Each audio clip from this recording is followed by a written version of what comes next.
Welcome back to the channel. And today I'm joined by a man I've wanted to speak to for a good while now. We haven't spoken in a while. No longer the apprentice, Alan Super Ali Philpott. How are you doing? Yeah, I'm doing very good, mate.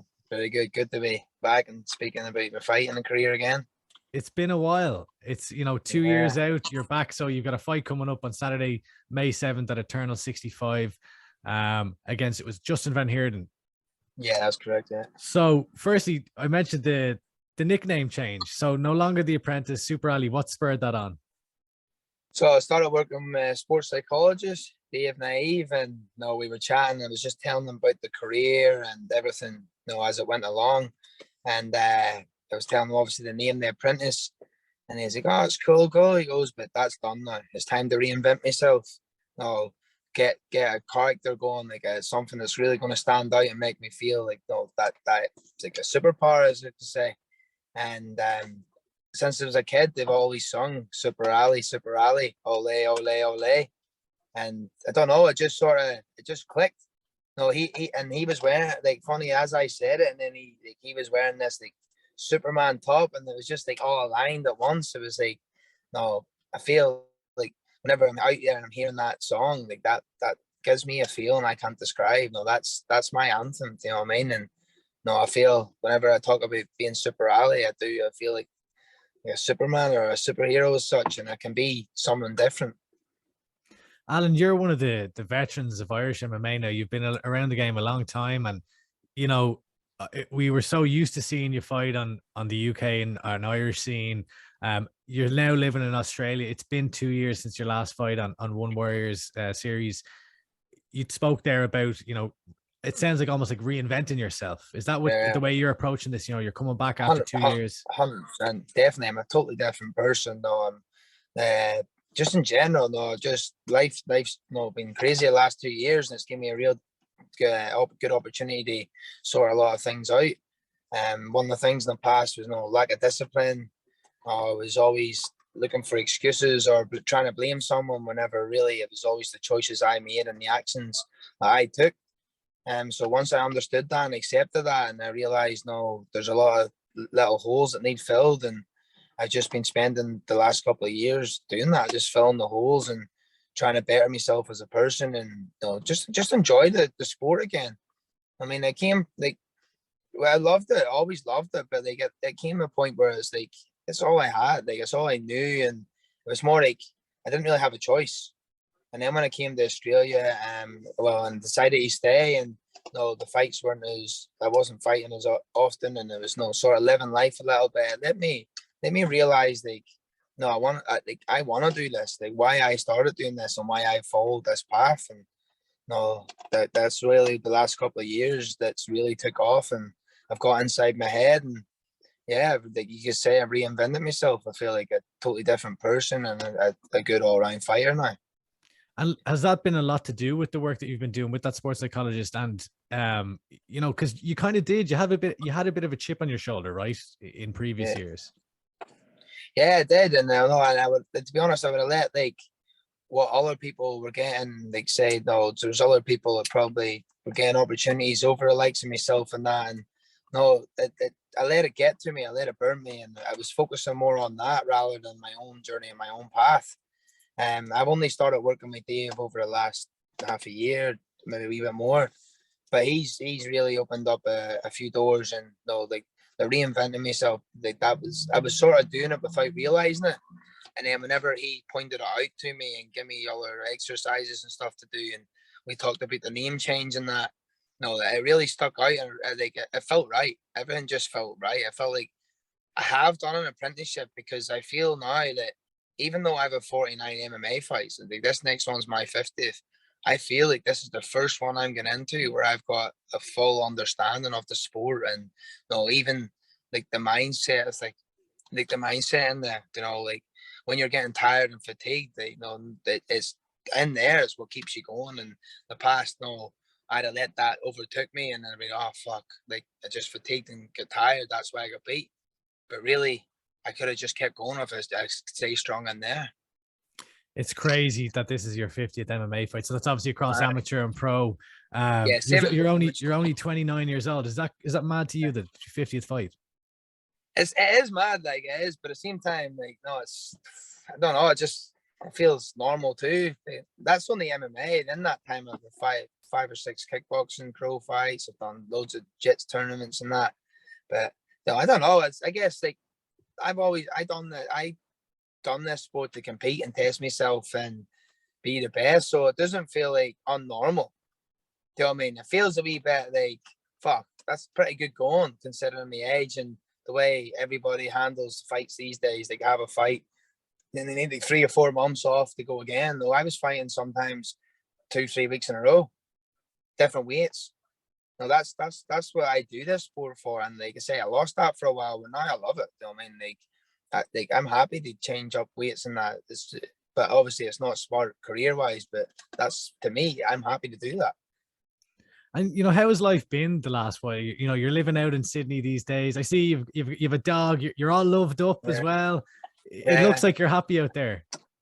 I am, bro. Like honestly, like it come to the point one time where I said to myself, especially through the COVID thing, like whenever we weren't allowed to leave and all that stuff, it was like UK was open. There was a lot of shows happening in Europe and that, and like I was signed with John Gillies and that at the time, and they said, look, we can get you fights in Abu Dhabi and UK and that. We just need you out of Australia. And I was just like, you know what, like I've had I had a lot of good times in the fighting, but my life's good now. Like I'm happy here. I feel good here. I know I've got a future here. And like at the time, I don't know. I just felt like if I have to give up the sport to live here and stay happy, like I'm happy to do that. No, like it is a good life. I've got good people. I've got no bullshit happening, no drama. Oh, and I can't really complain. And like it's been challenging until I got to this point. No, I'm fortunate enough that it could have been a lot worse, like other people. So I'm very grateful, especially for the lessons I've learned. But no, it is a very comfortable life over here, and I guess that's why it's hard sometimes for some people to really pull the trigger and pursue their career. But for me, I'm missing my little sister growing up, who's obviously had major disabilities and she's had few little obstacles on her way. No, the little cousin that got hit by a car near died, and like I was his closest cousin. And no, so for me, if I'm gonna get away from all that and be away from my family and stuff, well, the reason I'm doing it is to better my life, and I believe the best way to better my life is be here. But now that I can fight again, I know that's the main thing. Like that's what's going to take me to the next level. Yeah, I mean, it's got to be tough being away from home, and especially you're talking about your sister and that there. Like, do you get to come back frequently to visit, or? I haven't been home in 3.5 years. I haven't seen my mom, Yeah, my it's a long sister. time. Yeah, and like I should have been home. I should have had fights. I should have had family visits and everything. But no, now thankfully things have all opened up again. The flights are starting to fly back and forward. So I'm definitely going to come home this year. No, I'm excited to see. I would have loved it. I love to get, like I say, I would love to get on that Dublin card in September. No, I'll come home, do a full camp with Rodney and The all the Bellator card. Rhys. Yeah, no, I believe no, like once I put a few performances in, no, they're going to see a whole new fighter, and I don't think anybody in Ireland's going to bring what I can bring. Like I've always entertained, I've always brought a crowd, I've always been a standout fighter, and I believe that the best is still yet to come. And we'll talk about the upcoming fight in a minute. But so, would you like to still be on that Bellator card in September? Is that Yeah, something that you're gunning for? if it can be made, like no, if they can get me an opponent, I'm signed to Eternal. I know Cam and Ben are they're very lenient, and like if a big show comes in, they're not idiots. They don't try and keep you for themselves. They want to help us go to the next level. So especially in Dublin, fighting at home in front of everyone. Like you've seen my fights, me. It's like they say in the commentary, it's like a football stadium. No, that's what I'm missing. Like that's why I'm excited for this one, the Gold Coast too, because all my gyms coming, all my mates, and it's been a while since I've fought in front of a big crowd. So, And what have the last 2 years looked like for you? I know you mentioned to me, we were chatting before, and you were saying that you had a knee injury as well. yeah. What has it been like the last years not fighting? I know you had a K1 fight, and we'll talk about that in a moment as well. But as far as being out of MMA, what has it been like? It's been very up and down and very frustrating. No, like I say, after that last loss, I believe that last loss, that wasn't me. I sort of overlooked the opponent. No, I was thinking more about when I win, what I can do for my family. You know, I'm going to be in one championship, 100 grand contract. I was thinking that everyone else except for the fight. And when I got beat and how I got beat, and like it just the proper got me down. And after that, I just felt like, you know, like I was pursuing the wrong career. And I've been close so many times, and every time I'm at the top, I feel like I've always fell off. And I just thought maybe no, it wasn't for me. And I was doing a lot of coaching at the time, and my coaching was going good, and I was having a lot of joy and passion. And I thought, no, what? This is it. Like, no, you're happy. You got a nice little team going. No, just pursue this career. And then literally done a full 360, and I say, you know what? I'm going to do the opposite. I need coach. That's what's missing. Step back from being a full time coach and be coached, and let somebody else help me and get me there. So that's when I made the move to Igor MMA.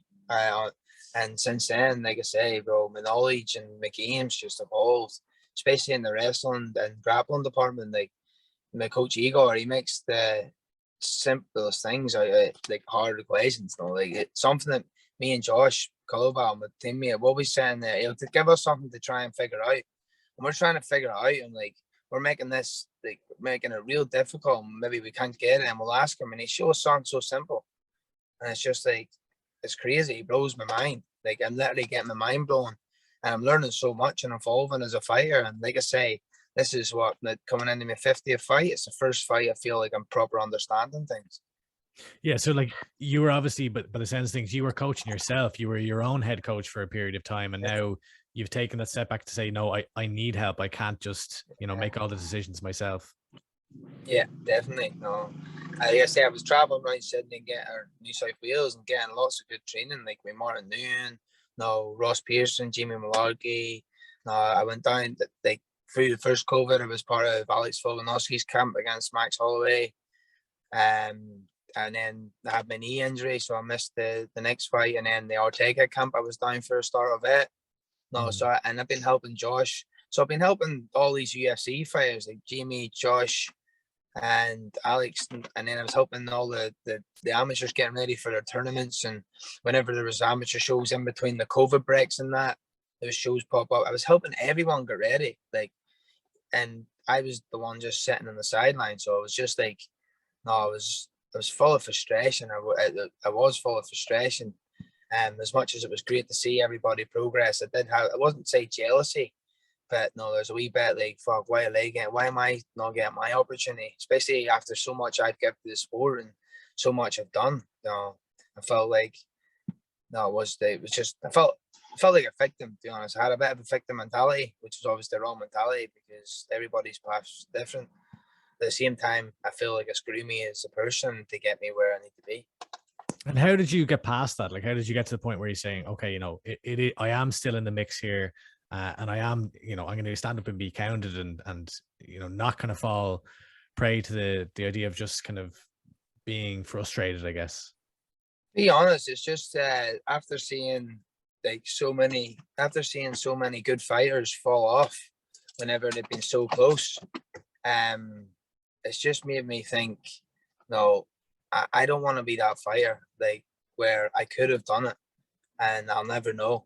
And I mean, I've came this far, like I put everything into it. And like I said, I came away from my friends and family and my life back home. And no, as for like, if I'm going to do it, I'm all in. Like, I'm not a quitter. No, I'm all in. I'm ready. And I believe, like I say, I believe I still haven't shown my full potential. Now, the Shea Walsh fight was as close as like to get, but I still didn't get a chance to show everything. No, it was just, to be fair, it was pretty one-sided. You know what I mean? Like I pinged his head off. Before obviously the illegal kick, before pinging his head off.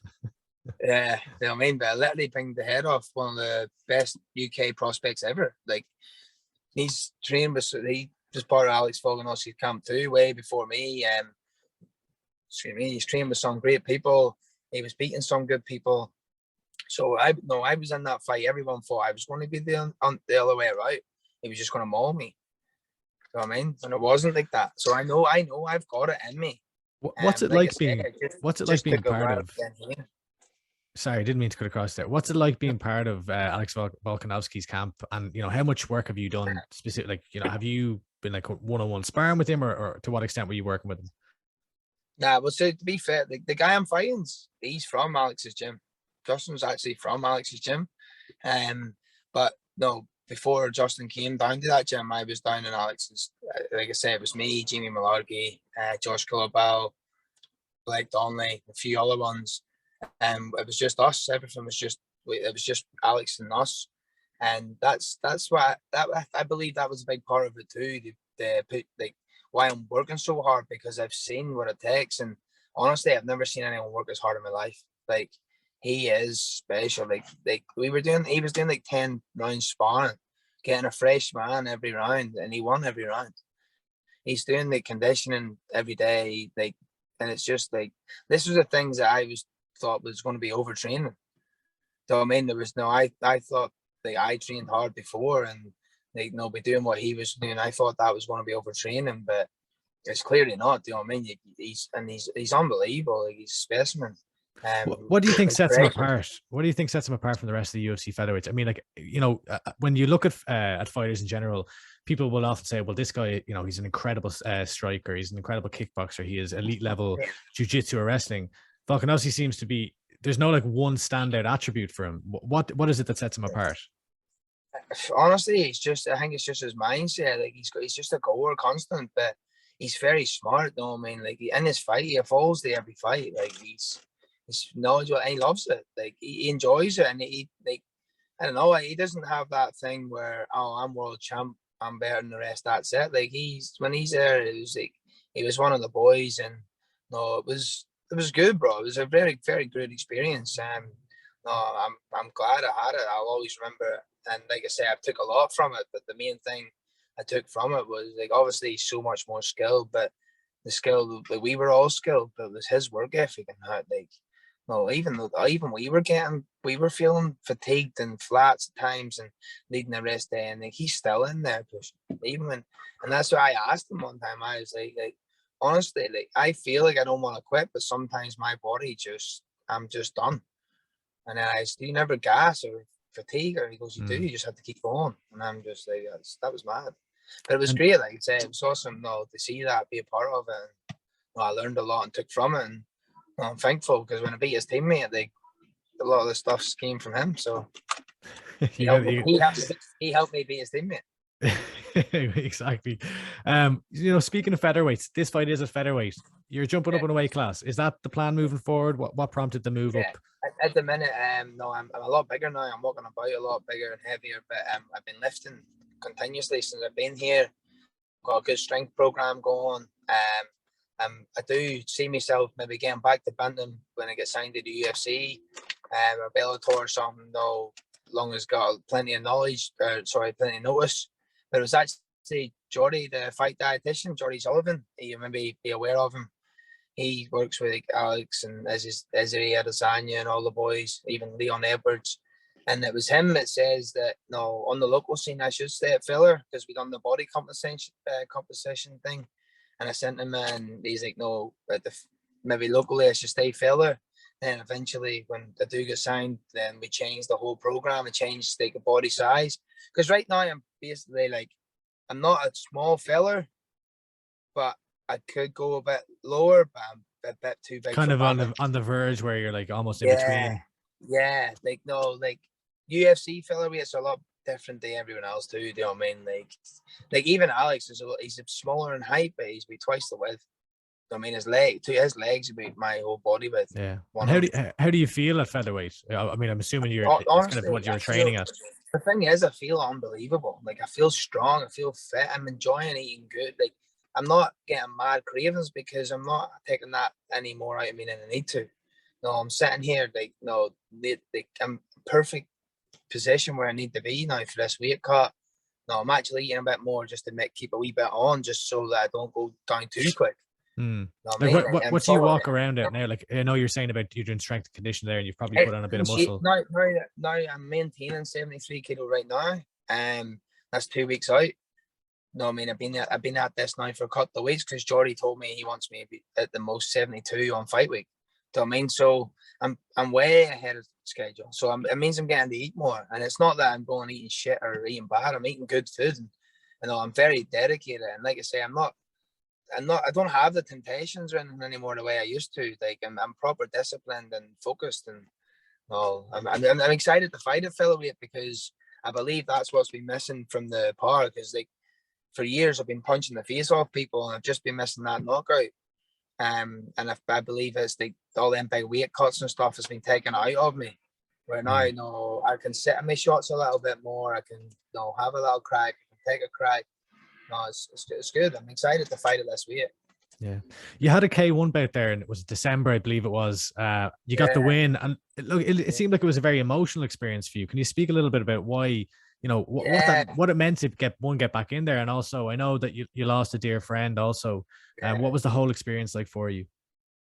It was mixed emotions, to be fair. Like, no, literally a couple of days out, a week out, sorry, my mate passed away. And then the morning of the fight was his wake, and I obviously couldn't go. Like, as much as I wanted to, even all the boys, they were like, you can't. Like, it's just, I believe I would have been sweet, but there was obviously there was that chance of me breaking there and then.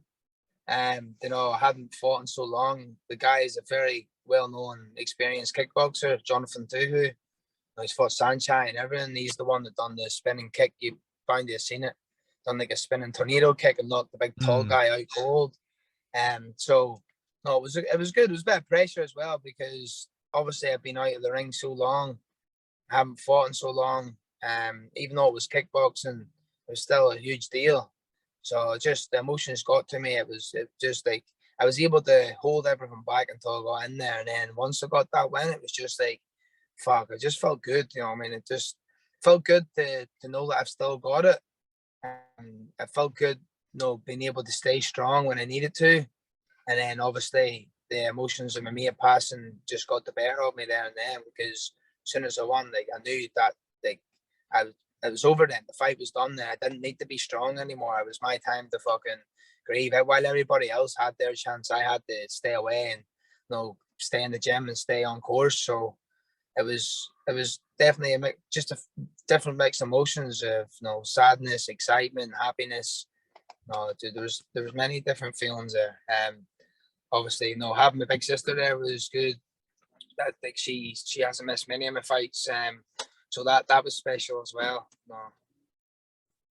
Yeah, and I mean, it sounds like obviously, you know, there's a lot going on there because when you've lost a friend, and also there's got to be a part of it where, you know, you haven't been in the K or you haven't been in fighting at all. I know it wasn't MMA, but to get back in there almost 2 years on, and when your last fight was, you know, it was not like it was a million years ago, but it's a significant amount of time for a fighter. And when you've come off a loss, it's got to be such a relief to kind of get back in the win column, even though it's not MMA. Yeah, like I said, no, if it was just any little, like I think it was more, like I said, it was a good high level kickboxing opponent. No, like, no, it was good to know that I still can compete with high level. That's the best thing from it too, and I stuck to the plan. And the thing was, no, that fight when I went in there, I felt different. Like I felt a little bit nervous, but good. It was full control. No, it never felt so like in control and focused. And I wasn't going in there thinking I was alone. I was going in there knowing my coach. I was the PlayStation and they're the controller. Do you know what I mean? That's what I felt like. I felt like I just, and then anything that I trained, I knew I'd fully prepared. I trained very hard for that too. No, there's nothing compared to an MMA camp. Definitely feel the difference, especially when you're getting Shark Tank cage wrestling and that. But you know, like it was good. It's just nice because I put the work in, fought a good level opponent, and then came away well, especially after facing adversity and everything I've been through between my knee injury, COVID, my mate dying, you know, up and down over the last couple of years. It was nice. Looking ahead to, you know, 2 weeks from now, getting back to MMA, how excited are you for this fight? And you know, how off, bro. Can you still hear me? Can you repeat there? Sorry. Yeah, I can. Absolutely no problem. I was just saying, you know, 2 weeks, we've got our MMA return. How are you feeling ahead of it? How has the camp been, and how excited are you for it to get back to MMA specifically? Yeah, man, it's fucking like honestly, like this is my calling. You know, like I have been mixed emotions for this too. You know, one minute I'm nervous, next minute I'm excited, and like I say, it's just more knowing that I'm getting the chance to go back in there, but knowing that I'm going in here fully prepared and I'm ready to. No, I'm facing a good fighter. Like we sparred, we've trained together. I know what he's about. He knows what I'm about. Anyone watching knows what it's going to be like. I'm the better striker. He's I wouldn't say a better grappler, but he could beat me in the grappling department if I'm not on the ball. No, he's a strong guy, but no, I believe that I'm a different level. I'm the best in Australia, and this is a good. Last time he fought Rod Costa, who fought for the title after him. So I beat Justin. Give me Rod after Rod get the title, or give me the title. So I know it puts me right up at the top of the tree. No, I'm coming in this as a co-main event straight away after a big layoff too, and no, we're in that position because of me. We're not in that position because of him. Like I'm the one bringing the hype. I'm the one that people are interested to see. Like the most views will be like, has he still got it? I want to see him get his head punched in. Or I want to see him punch the head of someone. Do you feel like you have a lot of people wanting to see you get your head punched in? Of course, mate. I used to be a little mouthpiece when I was younger, and even at that, I've still ruffled a few fellas over here. Like they saying, take the Balmain out of the boy, we can't take the boy out of Balmain. Or take the boy out of Balmain, can't take Balmain out of the boy. How do you see the fight playing out? You said, that you've the striking advantage. Honestly, though, I'm coming out from the bell. I know exactly what I've done in the past wrong, and I'm not going to even attempt that. Like, it's going to be from the get-go. I also know he's a fit, strong guy that can wrestle for 3 rounds for 5 minutes, like 15 minutes. He can be there, but he also gets dropped every fight. The difference is when I drop him, I'm not like these other guys that's going to just rush in. Like, I'm going to take my time. He either gets back up, or if I'm on top of him, I'm going to take my time and I'm going to put him through the canvas. I do see me putting him way inside too. No, I can't see a decision at all. I just think I'm too accurate, and he's too he gets dropped a lot. And no, I'm a far better striker than anybody he's ever fought. Like, he's never fought anyone my level, my caliber. I fought higher level. Like I say, even Shea Walsh and Tom Dickelman. With Tom I got beat, but until I got caught, like, I was beating him. Shea Walsh pinged him. Nathaniel Wood, I was the last person to beat him outside the UFC. No, I beat a lot of good guys. So yeah, and I feel that I'm 10 times a fighter now than I was back then. I appreciate the time. I want to ask you a few more questions though. We talked, you're only 29, but you are a veteran of the sport in Ireland. Irish MMA is in a spot now where there seems to be a lot of fighters rising. When you look at the Irish scene, like what do you see at the moment? I do see great potential now. I do see it rising. As the years go on, I think the level is getting higher and better. But I do believe that we are missing a superstar. Paul Hughes is close. Rhys McKee's close as well. Them two's really standing out. But I do think I bring something different than anybody. I think that I've still got that little bit more of an X factor. So we'll see. Like I said, that I've just been chipping away behind the scenes. Everybody else has had their moments in that, and now it's time for me to come back out and take over and show that the King of the North's back.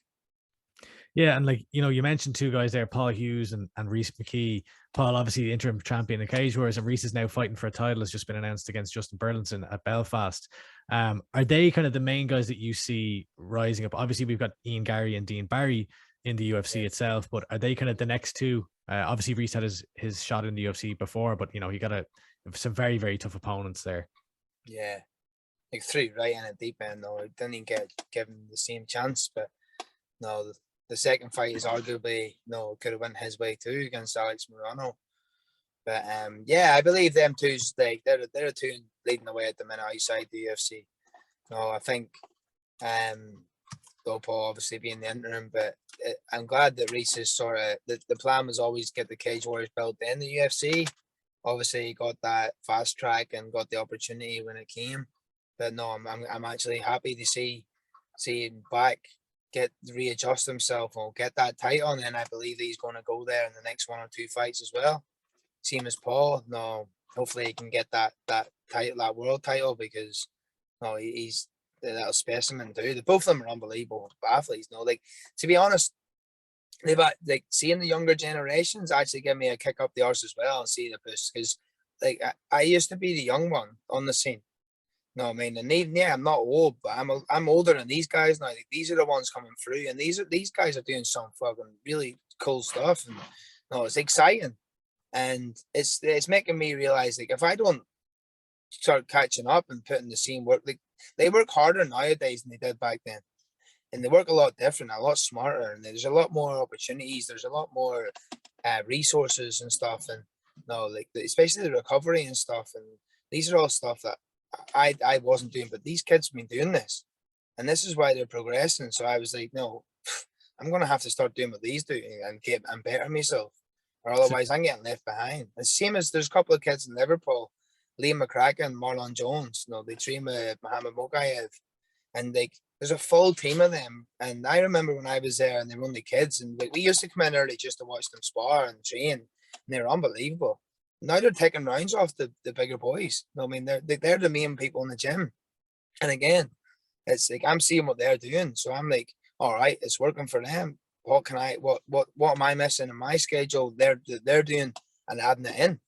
No, I'm trying to move along. I'm trying to move along with them. I'm not just because I'm more experienced and a bit older and no, I've done stuff. I'm not thinking, oh, like I'm superior. That's not the case at all. I'm trying to do what they're doing so I can keep up with them. so the younger generation are essentially, they've lit a fire under you to say, hang on, don't forget about 100%. They me. give me the kick I up the need ass to, that I need it. yeah. But and on the flip side, you're kind of saying, hang on, I'm still here, right? Yeah, Like you don't don't want get to me be wrong. forgotten about. I've still got my old toes there that I need to bring out and sharpen and get the rust off as well. But no, it's a big toolbox that I can add more into. How long do you see yourself fighting for? But my goal was always to try and get until I'm 35 and then go out of there. No, retire, open a gym, open a little coffee shop. No, separate from the gym. So I've got like because MMA, I love it. It's always going to be a passion, but I like something different to keep me interest going. But after my MMA career, I'm really going to probably pursue the BJJ and the jiu-jitsu, like, no, work for that black belt and, try and win tournament. Like, even though I've been doing tournaments and stuff, I do that for more experience, basically, because I'm competing at a higher level than I am. And I know I'm competing at a higher level, but I'm going in there for the challenge. No, I mean, like, I'm doing that for fun. I'm not doing, like, obviously I want to win, but it doesn't mean the same. Do you know what I mean? But like, Yeah. so 30, like, don't get me wrong, 6 more years. that It's a was long time still. that's You a can long achieve a lot time, in and no, 6 years. as long as I get given the opportunities, I know I can do that. Do you know what I mean? Like I say, it's just the last couple of years, obviously, everyone's been up and down with the whole situation, but no, things are starting to open up when we get that opportunity. Like, I know I can rise to the top. I have so much more to give than I've ever shown. And then this fight in 2 weeks, this is where it's going to change. This is what I mean. This is where people is going to see the Super Rally. That's why they apprenticed it before, because no, I had still so much more to learn. And even if I did go to the UFC, like, they came there 3 times, we were in talks, and I would have been in and out as well. But now, when I go in there, I'm not getting in there just to be in there. I'm going there to climb and get to the top and show this is where I belong, and that all these years that building up has been worth it. There's a lot of fighting you still left. Oh, that 100%. Like I say, I feel like I'm only getting started, bro. If you, Alan, I really do appreciate the time, and this will probably be my Appreciate it last myself. question. We'll see. But as someone who has been around a long time, we talked there about you being a veteran, about the new generation, and the difference between, say, when you were coming up and when other people are coming up now. I'm looking over at your Topology record here, up, and like, you fought on Cage Warriors, Cage Contender, Bama, Clan Wars, ACB, One, everywhere. Yeah. There's different streams now where there's different avenues for fighters these days in Ireland, right? So you could go the Cage Warriors route, which has historically been, the path to the UFC previously. You don't get paid at all really there. You obviously get paid, but very, very little. You can go with the Bellator and you can potentially make big money, but is there an avenue towards a title? For some people, maybe, for some people not. You have some fighters who go in there, fight a few fights, and then leave on. You've other fighters now going the new route, which is maybe like a UAE Warriors or other European promotions that do have fight pass deals and maybe can get paid a little bit more than Cage Warriors, maybe not. If you were to start your career again, or if you were to give advice to the younger fighter, what way would you look at it? To be honest, I don't know. Like, that's a very, very good question. And again, I'm different to other people. People are in this for money. I'm in this, obviously I want the money too, but like my main drive and my main motivation is the challenge. Like, no, I want to better myself and take on these good guys and top level guys to prove that I can be there. If I can make the money, make a living out of it on the way, that's fine. So I guess it really depends what road you want. Again, the UFC is obviously the top drawer, but the pay, how you're only a number for a while and stuff. Is that what you want? Do you want to be kept active? It just depends really on what you want. If it's me, I wouldn't change much, bro. The only thing I would change is more my discipline and myself as a person, not the way in my career. I'm so grateful for the career I have. Like I said, the first 2 years I had 17 amateurs. Some people don't even have 17 fights in their whole career. Do you know what I mean? So it's not more so the path. I think the best way is take the opportunities. As long as you're ready, you're ticking the boxes, you're doing right. Make it a lifestyle. Stop all this in and out camp stuff, blowing out in between, especially at the low. You're only starting out, because it just stops getting fun. Then, do you know what I mean? Like, enjoy it. Just, you're in the sport, enjoy it. There's a lot more trouble and stuff outside the gym. Like, life's hard enough without making this any extra stress, and that's probably the main thing that's really stuck out to me is I'm doing this because I enjoy it now. You know what I mean? Like, there's so much shit going on outside the world. Like, I'm not made to do this. Like, no one's making me do this. I can just go and get a job, make a lot more money, build a house, buy a house, whatever. But I don't enjoy that. Like, I enjoy this. So if I'm going to do it right. Alan, I really appreciate the time. As I've said 3 times now, I think. And I appreciate your insights, because I think you have a lot to offer and you have a lot of experience, especially in the Irish scene, to afford to others. I'm looking forward to seeing you back in there, facing Justin Van Heerden on Saturday, the 7th of May, live on UFC Fight Pass, I believe. Yeah, it's going to be live. So, co-main event as well. Like I say, right in there at the top. There's going to be loads of hype. You'll hear the Super Ali chants. I've got a nice little crowd coming, as always. But definitely, tune in, bro. You're about to see a whole complete different level. Super Ali, appreciate the time. 4th time. Yeah, man. Looking forward to seeing you back in there, number one. And it seems like you're really enjoying yourself. You're having a great life out there in Australia. So long may that continue. And looking forward to seeing you back active. And the reinvention of Super Ali, Alan Philpott. Cheers, man. Thanks very much.